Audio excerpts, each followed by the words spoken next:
सुन रहे हैं हुकूमत को रिलीफ देने वाली है, ये रिलीफ कब मिलेगा? पैसा कलेक्ट होगा ना ऑफ द ग्रिड लेवी का, वो पेट्रोलियम डिवीजन जो है ना वो फाइनेंस मिनिस्ट्री को भेजेगा और वो जो है वो फाइनेंस मिनिस्ट्री कहेगा पावर डिवीजन को कि जी आप जो है ना नेपरा भेजें और नेपरा फिर अकॉर्डिंगली ना वो रिलीफ देगा। ये हर साल, हर दूसरे साल, तीसरे साल ये एक सीज़न होता है जो दरियाओं में पानी का है। बुनियादी वजह आप क्या समझते हैं? दरिया के बेड पर तामीरात बुनियादी वजह है या कोई नहरें नहीं बना पाते, हर बार बंद टूट जाते हैं, क्या बुनियादी वजह है? और जो इस दफ़ा जो सियालकोट के साथ हुआ है वहाँ पे नालों ने बहुत ज़्यादा तबाही मचाई है। लेकिन ये पाइपलाइन इतनी बड़ी बिछाने की वजह क्या है और क्यों बिछाई जा रही है? अस्सलाम वालेकुम, मैं हूँ रज़ी ताहिर, मेरे साथ है सैयद खालिद मुस्तफ़ा। बात करेंगे पाकिस्तान में सैलाब की तबाहकारियों के बारे से। सतलुज की बात कर लें, रावी की बात कर लें, चनाब की बात कर लें, पानी बिफर चुका है, बारिशों ने भी तबाही मचा दी है। कहाँ इंसानी फॉल्ट है, कहाँ क्लाइमेट चेंज है? पाकिस्तान और भारत का पहली बार बाकायदा राब्ता कैसे मुमकिन हो पाया, इस पर बात करेंगे। और साथ बात करेंगे लाहौर से लेकर पेशावर तक कोई पाइपलाइन बिछाने की बात की जा रही है। इतनी लंबी पाइपलाइन जीटी रोड के मुतबादिल क्या होने वाला है? कोई नया जीटी रोड है या कोई नई लाइन है, क्या है, उसको भी आपके सामने रखेंगे। लेकिन सबसे पहले बात करेंगे, बिजली में कोई बड़ा रिलीफ मिलने वाला है। बिल जब हम पढ़ते हैं दिल धक जाता है, तो रिलीफ मिलने वाला है। खालिद मुस्तफ़ा साहब, सबसे पहले तो ये बताइएगा, सुन रहे हैं हुकूमत को रिलीफ देने वाला है, देने वाली है, ये रिलीफ कब मिलेगा? ये कौन सा मैकेनिज्म बनने जा रहा है जिसके बाद जो है एक आम सारिफ को रिलीफ मिल सकेगा? बहुत बहुत शुक्रिया रज़ी साहब। ये जो रिलीफ है ये एक्चुअली IMF के कहने पे हमने कैपिटल पावर प्लांट जो कि बड़े इंडस्ट्रियल यूनिट्स लगाए हुए थे जो गैस पे चलते थे और उन पे कोई लेवी लगा दी थी जिसको ऑफ द ग्रिड लेवी कहते हैं। वो इसलिए लगाई गई थी कि ये जितने भी गैस इस्तेमाल करते हैं, गैस बड़ी महंगी है।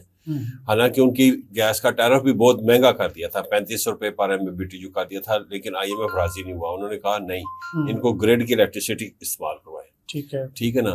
तो ग्रिड की इलेक्ट्रिसिटी इस्तेमाल करवाने के लिए उन्होंने इनको एज ए पेनल्टी इन पे जो थी ना लेवी लगा दी, ऑफ द ग्रिड लेवी। ठीक है। वो पहले 5% है, फिर 1 अगस्त से वो 10% हो गई है, फिर जो है फरवरी 2026 से वो 15% हो जाएगी और फिर अगस्त 2026 में वो 20% तक चली जाएगी। वो जो पैसा कलेक्ट होगा ना ऑफ द ग्रिड लेवी का, वो पेट्रोलियम डिवीजन जो है ना वो फाइनेंस मिनिस्ट्री को भेजेगा और वो जो है वो फाइनेंस मिनिस्ट्री कहेगा पावर डिवीजन को कि जी आप जो है ना नेपरा भेजें और नेपरा फिर अकॉर्डिंगली ना वो रिलीफ देगा। ठीक है ना, उस पैसे के अगेंस्ट वो रिलीफ देगा।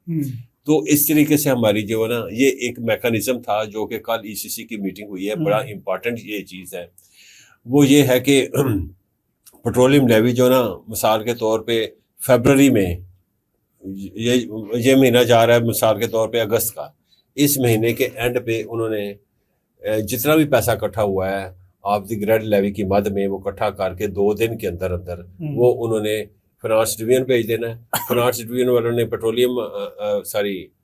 पावर डिवीजन भेज देना है। पावर डिवीजन वाले का एक कंपनी बनी हुई है PPMC, वो उसकी जांच पड़ताल करेगी और CPPA भेज देंगे। वो जो है ना फौरन से पहले नेपरा भेज देंगे। नेपरा को कहेंगे इतने पैसे इकट्ठे हो गए हैं, ये हमें फ़ायदा पहुंचा है, इसके अगेंस्ट जो है ना आप लोगों को रिलीफ दे दें, उनका पावर जो है ना टैरिफ वो कम कर दें। ठीक है। कितना रिलीफ तो वो होगा हर महीने जितना भी बनता है। मिसाल के तौर पे 20 बिलियन इकट्ठे हो गए हैं, 30 बिलियन इकट्ठे हो गए हैं, कभी रुपया मिल गया, कभी 80 पैसे का रिलीफ मिल गया, तो ये रिलीफ मिलता चला जाएगा आगे से, क्योंकि पेट्रोलियम लेवी की जो परसेंटेज है वो बढ़ती चली जानी है। Of the grid levy of the grid levy की अभी 5% है, फिर 10% हो जाएगी, तो उस हिसाब से फिर पैसे भी ज्यादा इकट्ठे होने शुरू हो जाएंगे, तो रिलीफ भी ज्यादा होना शुरू हो जाएगा। ये मैकेनिज्म तैयार है। हाँ, लेकिन कॉमर्स मिनिस्ट्री ने ये कहा है कि आपने अगर रिलीफ देना है तो आम सार्फ को ना दे, बल्कि ये इंडस्ट्रियल सेक्टर को रिलीफ दें ताकि उनकी इनपुट कास्ट कम हो जाए और हम कम्पिटेटिव हो जाए इंटरनेशनल मार्केट में, हमारी प्रोडक्ट्स ज़्यादा जाएंगी।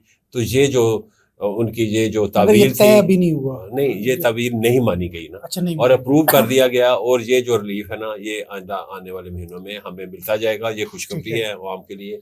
तो मैं चाह रहा था कि ये एक अच्छी न्यूज़ चलें, जो है ना अच्छी न्यूज़ ये से शेयर स्टार्ट कर दी करते हैं, जाए। लेकिन बुरी न्यूज़ ये है कि सतलज, चनाब और रावी बिफर गया है और 2 लाख क्यूसिक तकरीबन पानी जो रात को छोड़ा गया, और अभी फिर भारत के कई डैम्स जो है 3 से 4 डैम्स का जो आप कह लें लेवल अप हो चुका है, वहाँ से मजीद पानी छोड़ा जाएगा जो बिल्कुल। 70,000 क्यूसिक से ज़्यादा बताया जा रहा है। इसके साथ साथ बात करें तरबेला कब को भी आज हमने रिलीज़ करना है, उसमें भी पानी बहुत ज़्यादा है। तो ये सारा पानी जो है वो अब सियालकोट की सूरत हाल देख रहे हैं, गुजरांवाला देख रहे हैं, वस्ती पंजाब पूरा इस वक्त सैलाब के अंदर है, और आइंदा आने वाले दिनों में, यानी घंटों में, बल्कि दिनों की बात तो नहीं रही, ये सिंध में दाखिल होगा, जनूबी पंजाब से होता है वो सिंध में दाखिल होगा, और फिर वही पूरे पाकिस्तान में एक सैलाब की तबाही नज़र आएगी। ये हर साल, हर दूसरे साल, तीसरे साल ये एक सीज़न होता है जो दरियाओं में पानी का है। बुनियादी वजह आप क्या समझते हैं? दरिया के बेड पर तामीरात बुनियादी वजह है, या कोई नहरें नहीं बना पाते, हर बार बंद टूट जाते हैं, क्या बुनियादी वजह क्या है? रज़ी साहब, ये भी रीजंस है, और मेन रीजन ये है कि आप जो दरिया का जो बेड है, आप वहाँ पे गांव के गांव जो है आबाद कर अब तो लेते हैं, सोसाइटियाँ बनी हुई हैं। सोसाइटियाँ। आप देखें लाहौर की एक सोसाइटी है, हाँ, जो 5-6 सोसाइटियाँ उसके हाँ, अंदर आई हुई हैं।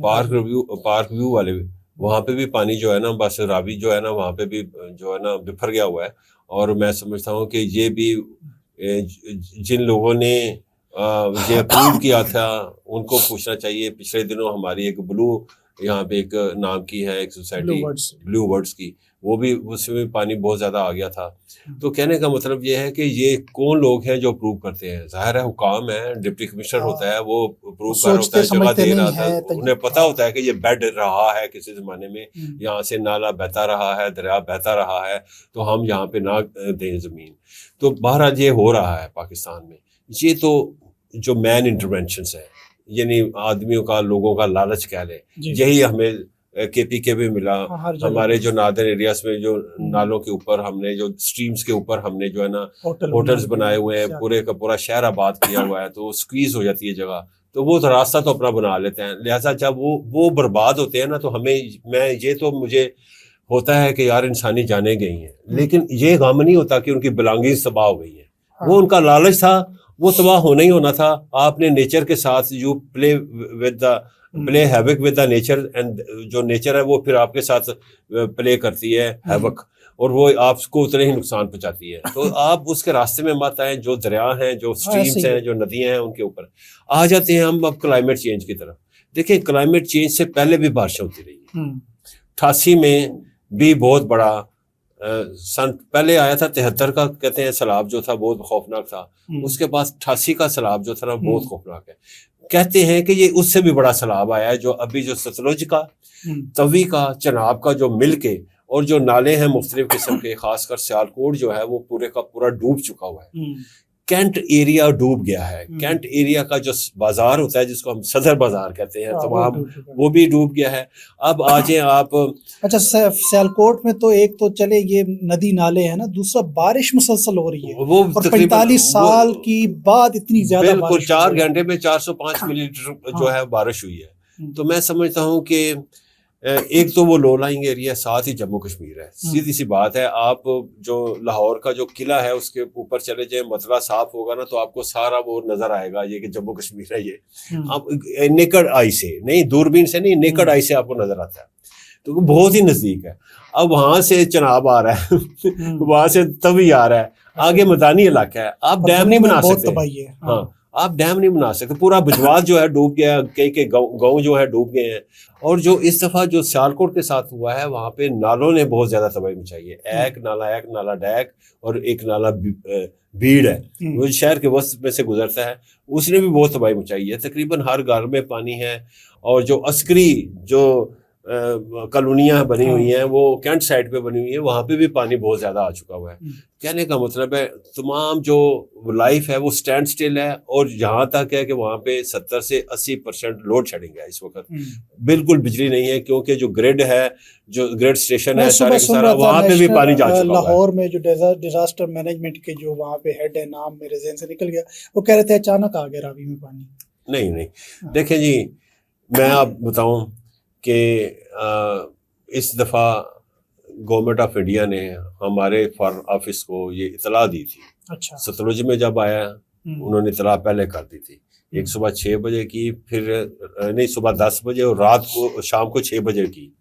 फिर जब तवी में आया तो उन्होंने भी पहले हमें इन्फॉर्म किया था कि बहुत हाई फ्लड आ रहा है। जारियत नहीं कह सकते, अभी नहीं जारियत उस वजह से, बल्कि मैं ये कहना चाहूँगा कि जब चाइना का जहाँ जो फॉरेन मिनिस्टर वहाँ पे गया है, मिस्टर वांग, ठीक है ना, वो इसलिए उसको भेजा गया था कि पहले डॉक्टर जयशंकर जो है उसने विजिट किया था और प्रेसिडेंट जी से चाइना में मुलाकात की थी।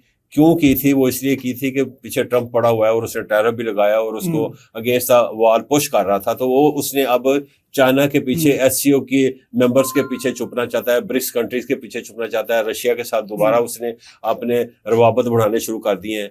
तो जब उसने वहां पे तरला मिन्नत की ना, तो उसने कहा मैं भी अपना जो फॉरेन मिनिस्टर भेजता हूँ। तो उसने फिर वहाँ का जो नेशनल सिक्योरिटी का जो एडवाइजर है उससे भी मुलाकात की, फिर जयशंकर से भी, फिर मोदी ने उसके को अपने घर में दावत भी दी।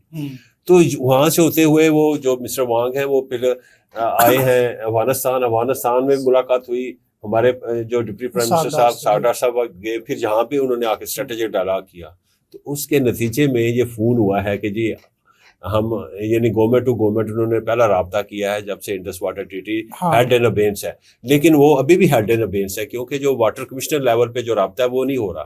लेकिन उन्होंने government to government foreign office के जरिए उनके इंडियन हाई कमीशन ने बताया कि अब हो सकता है कि एससीओ की मीटिंग हो वहाँ पे, तो वहाँ पे हमारे जो प्राइम मिनिस्टर है और प्राइम मिनिस्टर जो मोदी है और हमारे प्राइम मिनिस्टर शहबाज शरीफ साहब है, शायद इनकी हैंड शेकिंग हो जाए, वहाँ पे मुलाकात भी हो जाए, साइड लाइन में हैंड शेकिंग हो जाए ना, तो ये भी बड़ी बात है। अच्छा। क्योंकि आने वाले दिनों में सर्दियां आ रही हैं, सर्दियां में हम बर्दाश्त नहीं कर सकते, दोनों मुल्कों ने मिलकर मुकाबला करना है, एक नहीं कर सकता। हाँ, टेररिज्म का भी, क्लाइमेट चेंज का भी, दोनों का मुकाबला करना है, हमने करना है। टेररिज्म पे भी हमें जो है ना एक लाइन पे आके खड़ा होना चाहिए। वो भी या हमारे यहाँ जो खारजी हैं या फितरतुल हिंदुस्तान है उसको ना इस्तेमाल करें, बीएलए को इस्तेमाल ना करें।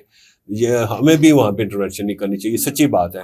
ताकि हम सुकून के साथ रहें, और हम अफोर्ड भी नहीं कर सके क्योंकि हमने बड़ी मुश्किल से ज्यादा नुकसान, ज्यादा तबाही जो है वो सैलाब से आ गई है ना। इंसानी जाने बचाने पे पहला ये और वहाँ पे भी देखिए बहुत ज्यादा इंडिया में भी बहुत खौफनाक तबाही हो रही है। और इंडिया जो पानी छोड़ रहा है उसने बताया भी है पाकिस्तान को हम छोड़ रहे हैं, क्योंकि जितने भी हमारे जो दरिया हैं उन्होंने जितने भी डैम बनाए हुए हैं वो उसने पानी छोड़ना है, क्योंकि उन्होंने अपने स्ट्रक्चर्स को तो बचाना है ना। ऐसे ही अब आगे बढ़ते हैं जी। एक खबर ये है कि कोई बहुत बड़ी पाइपलाइन बिछा रहे हैं, कोई मतलब 800-700-600 किलोमीटर, 417 किलोमीटर।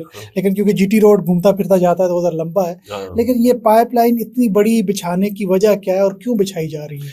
रज़ी साहब, बात यह है कि हम आपने सुना होगा कि आए दिन सड़कों पे तबाही मच जाती है कि जी फलाना जो है ना ऑयल टैंकर उलट गया है, या वो किसी ट्रक से टकरा गया है, वो जल गया है, तबाही फिर गई है वो पे, और डीजल जो है सड़कों पे पड़ा हुआ है, लोग जो है मर रहे हैं, और मेस भी क्रिएट हो गया, ट्रैफिक मेस क्रिएट हो जाता है, कंजेशन में हो जाता है, लोग घंटों लोग जो है पूरा दिन लग जाता है, खड़े रहते हैं। हादसा ना भी हो तो ये ट्रैफिक जो कंजेशन बढ़ जाता है, और ये इंतहाई खतरनाक होती है मूवमेंट। तो इस मूवमेंट के मद्देनजर रखते हुए हमने कराची से एक पाइपलाइन कोट अद्दू तक रखी हुई है, वाइट ऑयल पाइपलाइन आता है, ठीक है। तो वो जो है ना होता है। फिर हमें ये जरूरत पड़ी कि हमने जो है केपीके में लेके जाएं पंजाब से, ताकि ये जो ट्रैफिक है ये कम हो जाएगी, कंजेशन कम हो जाएगा, और जो ऑयल टैंकर्स हैं इनकी आमदोरफ्त कम हो जाए, बल्कि खत्म ही हो जाए तो बेहतर है। तो उसके लिए ये बहुत अरसे से ये एक प्रपोजल थी कि हम जो माछी के इसका इलाका है जो लाहौर के करीब है, माछी का इलाका, वहां से ठलियां आ गई पाइपलाइन, ठलियां से वो हमने तारू जवाब शावर तक लेके जानी है पाइपलाइन, ठीक है। तो फिर जो है ना यानी कि आपको इस पूरे रास्ते में फिर आपको ऑयल टैंकर नजर नहीं आएंगे, तो ये तो फायदा हो गया, मैस क्रिएट नहीं होगा ट्रैफिक का। लेकिन ये जो पाइपलाइन है ये आज़रबाईजान के साथ मिलके हम बना रहे हैं और FWO बना रही है। इसका जो सारा जो जिसमें मुझे इतराज है, इतराज ये है कि इसका जो टैरिफ होगा, ट्रांसपोर्टेशन टैरिफ होगा, जो भी ऑयल वहाँ से या पेट्रोल और डीजल वो पाइपलाइन से होके आ रहा होगा, उसका जो टैरिफ है ट्रांसपोर्टेशन का, वो डॉलर टर्म्स में। अच्छा। डॉलर तो फ्लक्चुएट करता रहता है। अभी हमने बड़ी मुश्किल के साथ जो पावर परचेज एग्रीमेंट से वो भी डॉलर्स में थे, तो वो सेंट्स में हम पैसे अदा करते थे, डॉलर में पैसे अदा करते थे। डॉलर की जब वैल्यू बढ़ती थी तो हमारा ऑटोमेटिकली टैरिफ भी बढ़ जाता था, बोझ सारफ पे पड़ जाएगा। तो ये बड़ा खौफनाक जो है ना, ये पाक रुपये में होना चाहिए था। लेकिन कहा ये चाहता है कि क्योंकि जी अजरबैजान ने इन्वेस्टमेंट करनी है एफडब्ल्यू के साथ मिलके, तो वो तो डॉलर टर्म्स में अपनी प्रॉफिट लेंगे, वो पाक रुपये में तो लेंगे नहीं। तो यहाँ पे मेरा ख्याल में अभी भी जो हमारे टॉप ऑफिशियल्स हैं उनको ये रिव्यू करनी चाहिए बात कि यार ये पाक रुपये में टैरिफ रहे तो ये बेहतर है। तो इसमें पीएसओ भी इन्वॉल्व है फंडिंग के हवाले से, एफडब्ल्यू भी पार्टनरशिप है और अजरबैजान भी इसमें इन्वेस्टमेंट कर रहा है। तो लेकिन अजरबैजान का मसला आ रहा है कि उसने कहा है कि जी मैंने इन्वेस्टमेंट का जो प्रॉफिट है वो तो डॉलर टर्म्स में लेना है। तो आप जो है कम से कम अपने जो हमने एक जीआईडीसी के हवाले से भी पैसे इकट्ठे किए थे और गैस इंफ्रास्ट्रक्चर डेवलपमेंट लगाई थी, उसमें से कितने बिलियन ऑफ रुपीस भी कुछ पैसे भी फाइनेंस मिनिस्ट्री के पास पड़े हुए हैं, वो आप लगा के तो ये पाइपलाइन बिछा लें, लेकिन उसका टैरिफ पाक रुपये में रखना चाहिए ताकि हमें जो है ना आने वाले दिनों में फिर मुसीबत ना पड़े। जब डॉलर की वैल्यू बढ़ेगी तो उसका बोझ जो है सारफ पे पड़ेगा। बिल्कुल ऐसा ही है जी, बिल्कुल ये मंसूबा तो होना चाहिए, लेकिन मंसूबा पाकिस्तान की अवाम के मफाद में होना चाहिए। अब तक के लिए इतना, इजाज़त दीजिएगा, अल्लाह ने के बाद।